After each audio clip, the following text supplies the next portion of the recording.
ଗଙ୍ଗାରେ କାହିଁକି ଅସ୍ଥି ବିସର୍ଜନ କରାଯାଇଥାଏ ଜାଣନ୍ତୁ ଏହା ପଛରେ ଥିବା ରହସ୍ୟ। ନମସ୍କାର ସାଙ୍ଗମାନେ, ମୁଁ ଦୀପକ, ଆପଣ ଦେଖୁଛନ୍ତି ଟିକେ ଓଡ଼ିଆ ଫ୍ୟାକ୍ଟ୍ରି।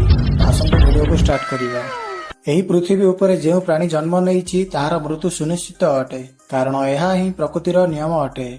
ଗରୁଡ଼ ପୁରାଣ ଅନୁସାରେ ଯେତେବେଳେ କୌଣସି ବ୍ୟକ୍ତିର ମୃତ୍ୟୁର ସମୟ ନିକଟ ହୋଇଥାଏ, ତେବେ ଯମରାଜ ଏହି ବ୍ୟକ୍ତିଙ୍କୁ କିଛି ସଂକେତ ଦେଇଥାନ୍ତି।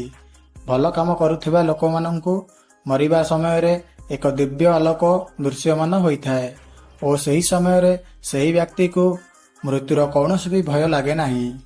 ହେଲେ ପାପୀ ଲୋକଙ୍କର ମୃତ୍ୟୁର ଏକ ଭୟ ରହିଥାଏ। କହିବାକୁ ଗଲେ ଯେଉଁ ବ୍ୟକ୍ତି ମୃତ୍ୟୁ ଲୋକରୁ ଯିବାର ଥାଏ, ଶେଷ ସମୟରେ ସେ କିଛି ବି କହିପାରିବ ନାହିଁ, କାରଣ ସେହି ସମୟରେ ବ୍ୟକ୍ତିର ମୁହଁରେ ଆବାଜ ବାହାରି ନଥାଏ, ଶରୀର ବି ଅଚଳ ପଡ଼ିଯାଏ, ସେହି ବ୍ୟକ୍ତିର କୌଣସି ବି ଇନ୍ଦ୍ରିୟ କାମ କରେ ନାହିଁ। ଏହିଭଳି ଗୋଟିଏ ବ୍ୟକ୍ତି ବିଭିନ୍ନ ପ୍ରକାରର ଯନ୍ତ୍ରଣାର ସମ୍ମୁଖୀନ ହୋଇଥାଏ।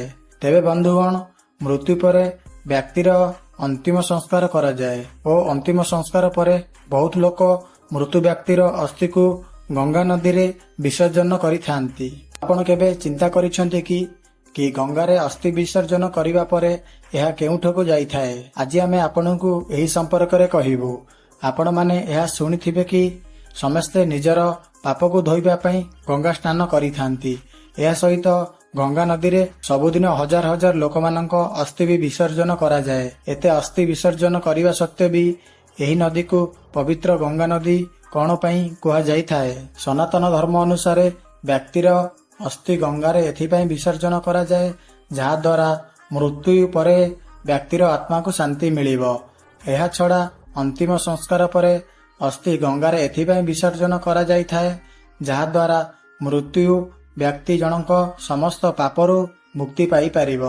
କିନ୍ତୁ ଆପଣ ଜାଣିଛନ୍ତି କି ଅସ୍ଥି ବିସର୍ଜନ ହେବା ପରେ ଏହା କେଉଁଠାକୁ ଯାଇଥାଏ? ଏହାର ଉତ୍ତର ପ୍ରାୟତଃ ଲୋକମାନେ ଜାଣିନଥିବେ। ତେବେ ଏଠାରେ କହିବାକୁ ଚାହୁଁଛି କି ଅସ୍ଥିଗୁଡ଼ିକ ବିସର୍ଜନ ହେବା ପରେ ଏହା ସିଧା ବିଷ୍ଣୁଙ୍କ ଚରଣ ମାନେ ବୈକୁଣ୍ଠକୁ ଯାଇଥାଏ। ଅନ୍ୟପଟେ ବୈଜ୍ଞାନିକ ମାନଙ୍କର ମତ ଅନୁସାରେ ପାଣିରେ ମର୍କରୀ ଥାଏ, ଯାହା ଅସ୍ଥିରେ ଥିବା କ୍ୟାଲସିୟମ ଓ ଫସ୍ଫରସକୁ ପାଣିରେ ମିଶ୍ରଣ କରିଦିଏ। ଏହି କାରଣରୁ ଏହି ପାଣି ଜୀବଜନ୍ତୁଙ୍କ ପାଇଁ ଆହୁରି ବି ପୌଷ୍ଟିକ ହୋଇଥାଏ। ଯଦି ଆପଣମାନଙ୍କୁ ଆମ ଭିଡ଼ିଓଟି ଭଲ ଲାଗିଥିବ ନିଶ୍ଚିତ ଭାବରେ ଲାଇକ୍, ସେୟାର, କମେଣ୍ଟ କରିବାକୁ ଜମା ବି ଭୁଲିବେ ନାହିଁ। ଧନ୍ୟବାଦ।